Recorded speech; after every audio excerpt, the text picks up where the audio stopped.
ছাড় জল। পায়েল, আজকে না তোমার বোনের বিয়ে? আমি চাই আপনারা আমার বোনের বিয়েতে আসুন। এতে চাওয়ার কি আছে? তোমার বোন মানে তো আমাদেরও বোন, আমরা অবশ্যই যাব। স্যার, আপনার এই কথা শুনে আমি সত্যিই খুশি হয়েছি। স্যার, আমি এক্ষুনি আসছি।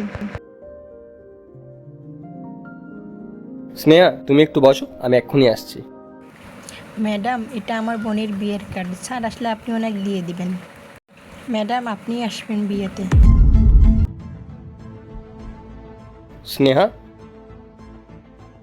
তুমি বিয়ের কার্ডটাকে ফেললে কেন? ওর বোনের বিয়েতে আমরা যাব না, তাই কার্ডটা ফেলে দিয়েছি। কি তুমি এসব? পায়েল কত ভালোবেসে আমাদের কার্ডটা দিয়েছিল। ও আমাদের বিয়েতে কেন ইনভাইট করেছে ও ভালো করেই জানে। আমরা গেলে ওকে দামি দামি গিফট দেবো। তোমার তো ভাইয়ের বিয়ে, তাই না?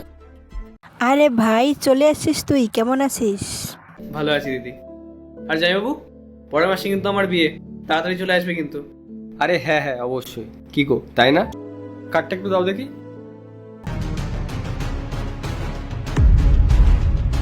ভাইয়ের বিয়ের কার্ডটা ছিঁড়ে দিলে। হ্যাঁ, আমি ছিঁড়ে ফেললাম। আমি এই কারণে যাই, আমাকে তো তাহলে 20-30 হাজার টাকা এমনিতেই দিতে হবে। আর তুমি কি মনে করছো তোমার বাড়ির লোক আমাদের ভালোবাসে? আর আমি আমার টাকা পয়সা খরচ করতে চাই না।